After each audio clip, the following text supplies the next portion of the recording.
awesome! You get a whole sofa. Chill, stretch out, kick back. Yeah, do whatever you want. Okay, Is this like a... Oh yeah, can we get the green microphone on? If it's not. I was having my Titanic moment there. There we go. Oh yeah, we could get them to draw you like one of their French girls. Yeah, keep it up here. Yeah. How are we all doing? Yeah, alright. It's early, right? It's a little bit early. There's a real thing. You are our second person ever we've had from Wednesday. And Oh, third, we did have... oh yeah. What, Victor and Georgie? Yeah. But it's always interesting, like, to see the crowds that come out from you guys. They're always Yeah, it's a very, great very excited. It's a great Wednesday down there. Yeah. So good. I love ours. How are you finding the whole phenomena of? Hang on 1 second. We're getting some feedback on the mics. Yeah.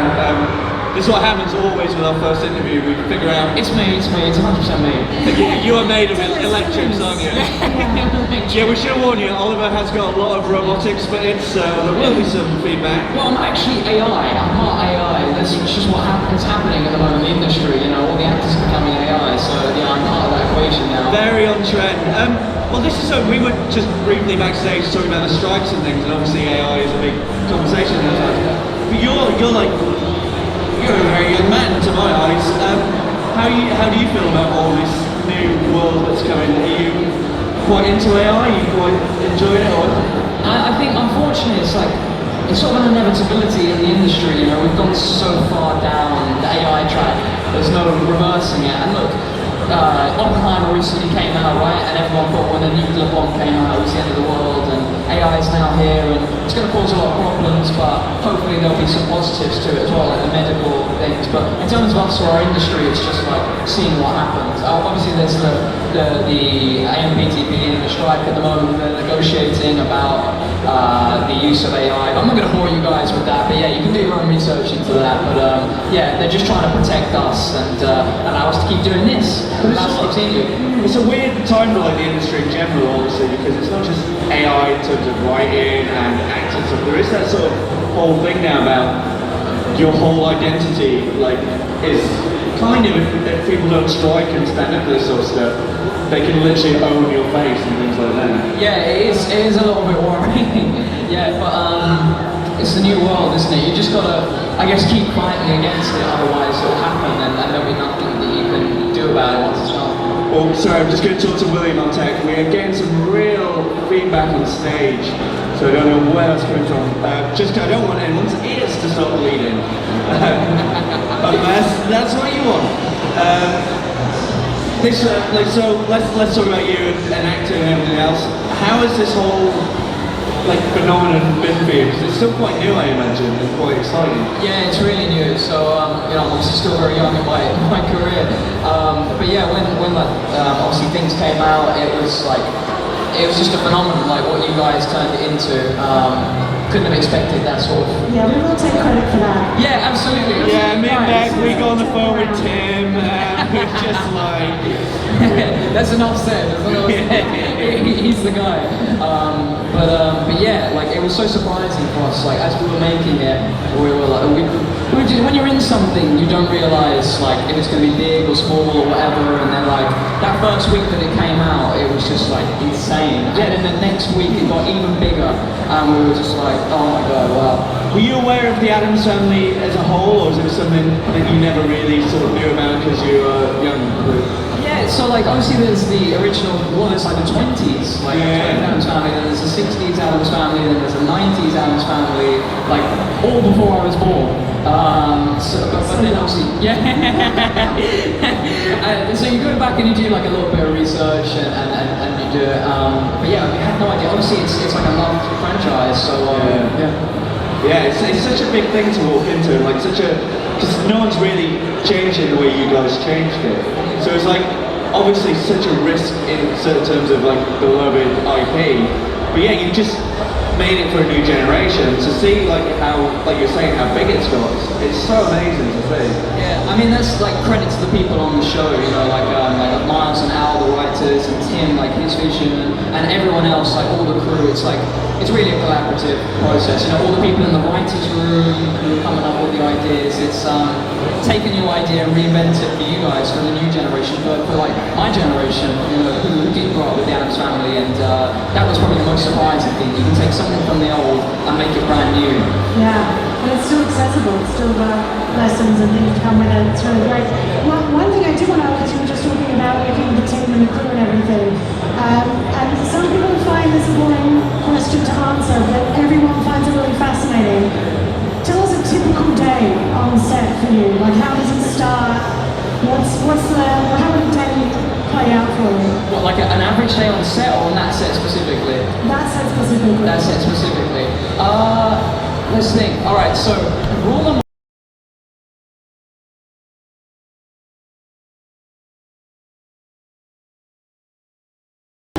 She was like running the show. She was like Beyonce, just like out in the front all the time.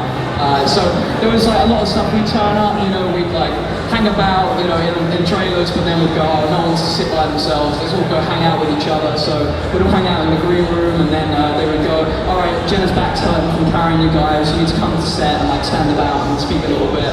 So we would do that, and then you know they would go, all right, cool. So you get there at like how the film industry works. You get there at like. You get picked up at 4 in the morning or something like that, and then you're in the hair and makeup, and then you put the costume on, and then you wrap at like 6 o'clock, whatever, and if they don't go over, and yeah, that's like an average day, but there's so much fun that happens in between, really magic. I love your description of your job then was, and you go out and you stand around and speak a little bit. Yeah. Well, like there's different. Yeah. But no, but like there's different types of acting. Yeah. You know, there's you know when you're standing in the background, you're still acting, but it's like you're not doing Hamlet every night. You know, there's like certain places you have to go when you're doing some real like serious material. And this is a fun show. You know, we're playing school children, so you have to be fun. You know, you can't be like, okay, well, I'm playing a school child. And the school child goes to school thinking about method acting. Everyone goes, you know, just like to hang out and play. Well, this is interesting. Were you always wanting to act, or is this something? Because sometimes on shows like this, like Harry Potter's a really interesting one for this. Like a lot of those guys, they just sort of like, yeah, I was walking down the street and someone went, do you want to be in this? And I was like, yeah. Were you trained or did you? So I started acting when I was 9 in like theatre. That's like where I started like as a young kid. My first thing was like I played Fat Sam in Bugsy Malone. Ah, yes. And then like I did Billy Elliot and a few more things like Les Mis and stuff. And then I sort of went to screen acting when I was 18. And then it came along when I was 19. There was a film I did, and then this came along when I was 20. So yeah, that's the journey. Are you a singing dancer as well? You named a couple of musicals there. If needed, I can sing and dance. I went to a theatre school that was singing, dancing, and acting. But I think if you guys, you know, saw my dancing, you might, you know, look both ways, you know. But yeah. I think we want to see some dancing. That is certainly not happening. Whatever time. Thank you. This interview is over. No dancing. You guys will be dancing first. Yeah, I tell you what, the dancing in the show was fun. Yeah. It was a lot of fun. There's one story I have. Like, so I don't know if anyone saw the mermaid that happens in the bit. So how we did that is obviously Jenna has like her massive dance that she all made up herself and went viral and everyone started doing it. When we were doing it, you know, she obviously came to set, didn't have any choreographers, she just made it up. Wow. And there was this bit that I was doing in the background. I was working with Jono, who plays my twin in the show, Davina, and I'm doing this thing, right? And then they told me to stop doing it. So I was like, oh, I'm in trouble, I shouldn't be doing this, I'm distracted from Jenna. And then after I did it, Tim comes up to me for the next take and he goes, all right, Oliver, let's see this worm thing you got going on here. So they bring the camera like right up to me here and they go, all right, let's go. And so I do the mermaid and I get up and I think I blew a kiss at Emma or something, or like, I was originally going to blow it at Gwendolyn because we're having a laugh about it. But yeah, I got up, did that, and then blew a kiss at her and so I was like, all right, we got it, let's move on. Amazing. That's amazing. You can do the worm, can't you, Matt? I can do the work, but Yeah, I can. It's my one power move. Amazing, amazing. I'm not doing it now. Imagine that's the start of my comic, I just break my arm, trying to impress you. But yeah. It's a great dance move. Can you do any of the power moves? Not at all. No, so I learned the worm, but so the outfit that I wore for the episode 4 dance, I gave them the memo, like our costume designer Mark Sutherland. He said, what costume do you want to wear? And I was like, find the worst suit that you can find. It's one of the most like cringy bands, everything. No, that's a beautiful suit. That's a beautiful suit. Primark's finest. Beautiful. Look, ladies don't mind. But yeah, this one was just like the shiny. We sort of like worked it around, and then we wanted to go with the John Travolta Saturday Night Fever look. So I had the jacket and everything. And I was like, nah, I'm gonna go without the jacket. And where was I going with this? The boots were key in it. There was like these boots with like shackles and stuff. And when I did the one, this was it. Part of the dance when Tim came up to me and like wanted me to do it. He came up behind me, like, and I was like, do you want me to do it seriously? And he was like, yeah, go full out. Like, okay, I didn't realise he was stood behind me. So as I'm doing this one, there's these pair of white boots flying up in the air. And I went up to Georgie after, I said, how did that look? He went, mate, you nearly kicked him in the face. Stood right here, boots flying like that. Yeah, so yeah, I probably would have got fired for that. No way, Tim loves it. Yeah, Tim's a great guy. I love this also like just Tim. Like, well, first name basis. Well, you work with people, it does sound weird, like, of course, you know, there's a whole thing of, like, name dropping, you know, I've got to pick that one up, put that in my pocket. No, you're allowed to. When we're talking a specific story where you nearly kick Tim Burton in the face, or Timmy B as I call him. You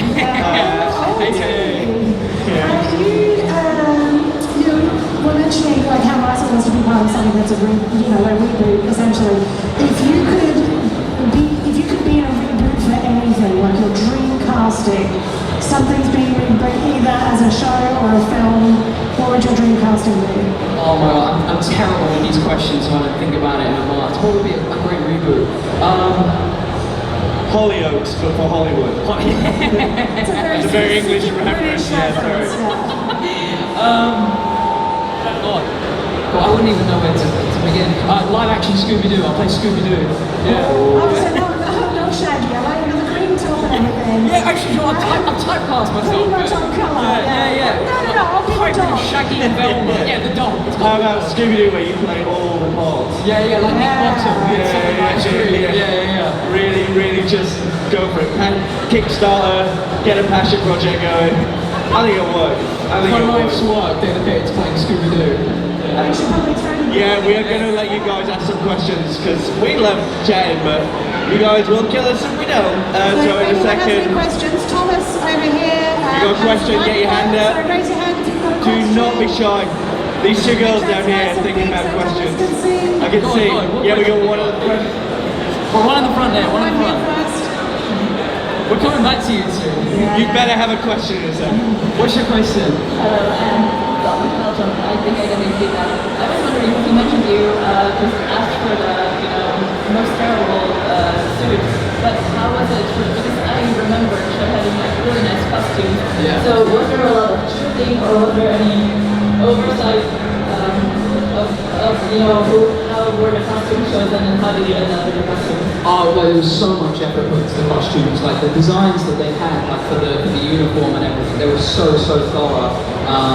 There was this literally a hall like we are here, just full of costumes. Wow. Just they literally just went mad, like buying clothes, and they were just everywhere. So we would have like costume fittings, and they would just like spend however much time you wanted, like just going through it, like the specifics of the character, like what would you wear, and like Mark had such a great eye for it. He was like, no, we've got to get more layers in there. We've got to get more layers. That was his always key one. But there was like a lot of attention to the costume. When I say terrible suit, it was a great suit. But my memo was make it as like cringy and awful as possible. Yeah, really from. So Yeah. Full 70s mode. Yeah. I think you look great. I would wear that in real life. So would I after, it was like as an afterthought, because we had the trousers normally, I was like, Mark, please, don't, please, give me a little bit of flair going on. Yeah, I wanna feel good when I walk. Questions, get your hands up, don't be shy, I know it's early. Come on guys, I can see so many of you thinking about it. I'm going to ask you you guys I some think these questions. girls want to ask something for sure. Yeah, that's so exciting. Yeah. Any question, girls? They're so giggly, it's really Well, you cute. said you wanted to ask a question. I'll ask some questions. Let's do a poll. Let's do a poll. Okay, let's do a poll. Get you loosened up. What was like everyone's favourite episode? Okay, yeah. Open question. Let's see. Everyone's got to say the dance though. It's got to be the last one.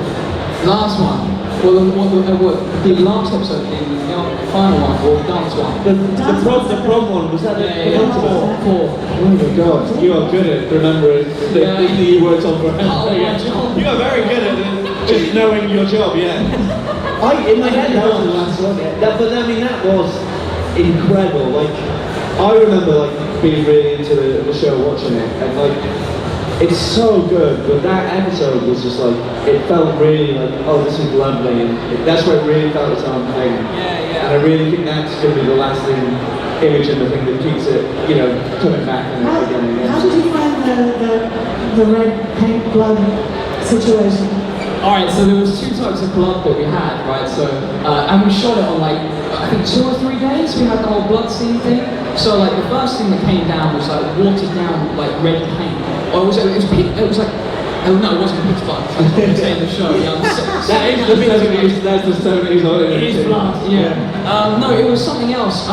It's usually corn syrup, isn't it? It was something, no, corn syrup was the second one that we had, and that tasted really nice. You know, it was like cinnamony. And so they put that on your face. It was a little bit, it was like, you know, between takes. You The know. background show used that.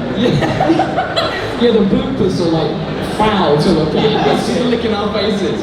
But yeah, this other one that came down was like, it was cold. Oh, we did this in February in Romania, and this like, there was no heating on in this. It was huge, like far bigger than this, like an airport hangar, like enormous, and it was freezing. And like, I felt really bad because I had a great like costumer who would like look after me and like, you know, fix costume and all the great jobs that they have to do. And she came up to me with like a foil blanket straight away to keep me warm, right? And I'm the only one on the set that's got this foil blanket on. What a I'm diva. shivering. I was like, yeah, it's like, I feel totally like Madonna right now. Oh, that's very adorable. Yeah, I was like, oh, take it off, this is embarrassing. She was like, you're cold. I was like, I know I'm cold, but I can't give it away. It's just Yeah. 2 weeks later when that one person just keeps hugging you and stuff, you're like, this is getting a bit extreme now. Like Jenna was like, everyone eventually got 4 blankets, and she was like, she just didn't have one. She didn't get one, she didn't ask for one. She was just on set, and we had to like go back because they had to clean it up and everything was a mess, you know what it turned Yeah, into. yeah. And I was like, oh, 4 blanket on. She's like, no, she was just in Wednesday mode. She was just like, full Wednesday mode. She's like, nah, I don't need a blanket. I don't need a blanket. I was like, set up blankets, please. Yeah, mate, I'm in Madonna mode, so I'm of that opinion. Was it also in Romania? All of it, 7 months. I just assumed it would have been sets for the internal stuff. Yeah, so, Even the water scenes. yeah, oh my god. So, the water scenes, so the shot that we did, so, I'm gonna have to spoil a little bit of movie magic here. Do you want to spoil it or not? Absolutely, look at these people, they're like, Alright. give us the dirt. You're getting the inside of the movie magic here. So, all the stuff that you see underwater is filmed in a tank, right? A huge tank. It's like however many foot deep. It's really Like a water deep. tank, not like an army one. Yeah, not yet. We borrowed it from the Brad Pitt film. Yes, there's this huge water tank in this whole room, and it's like a sauna in there. It's beautiful. You go in there, but it's really deep. I had to like learn how to scuba dive and stuff down there because it's all underwater cameras, and they speak to you on a radio. So like, okay, we're gonna start shooting in 3, 2, 1, and then you've got to be ready. And you've got to throw like the oxygen mask you have out, and then you go, and they like pull you along, or swimming after something, pushing a boat, something happened. So much fun to film. That was great.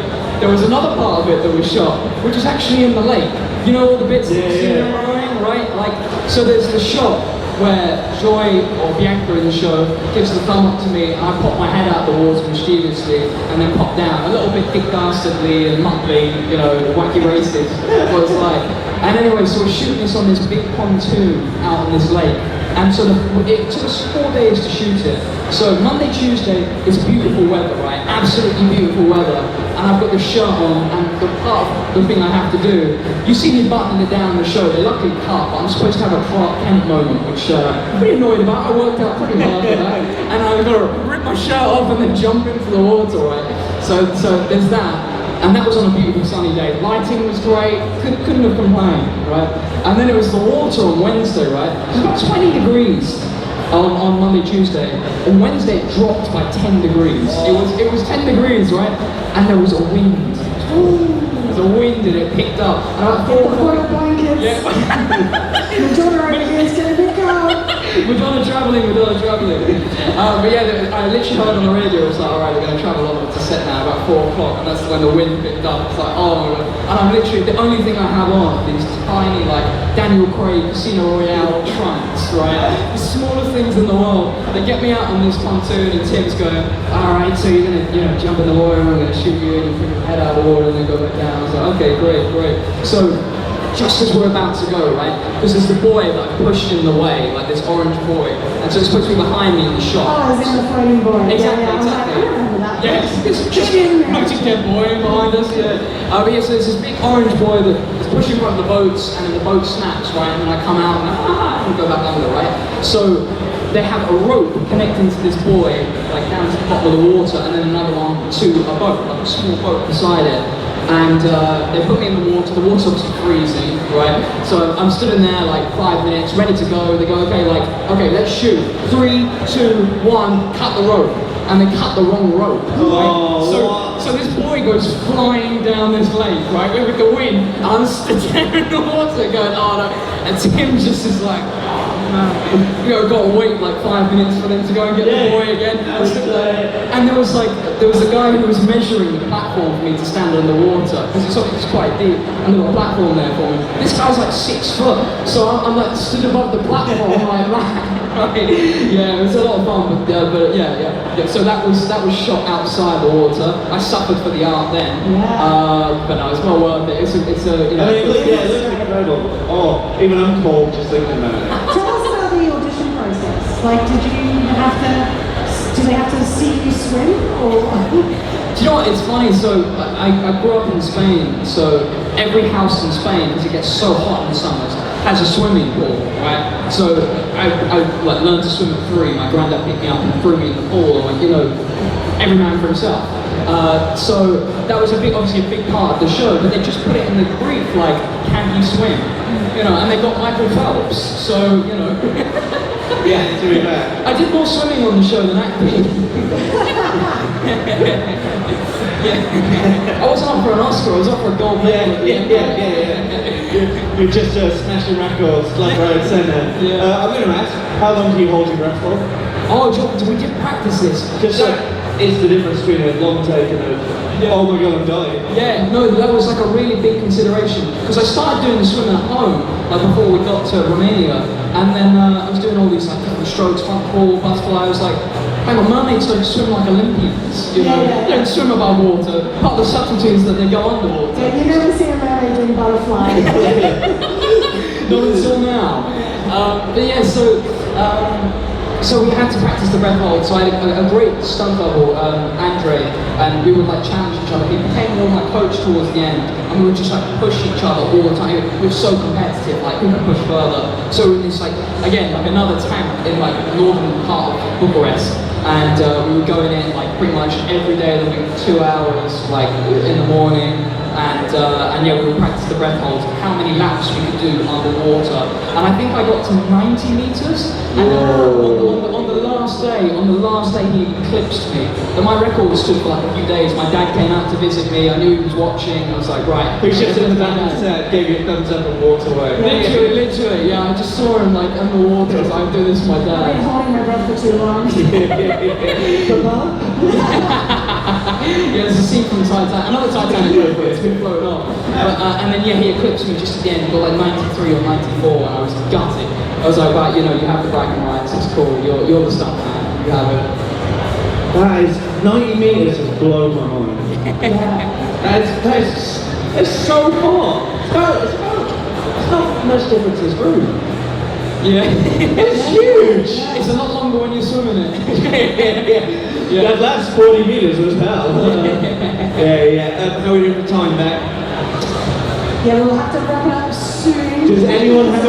question before we go. We're going to give you one last chance to a few more to arrive.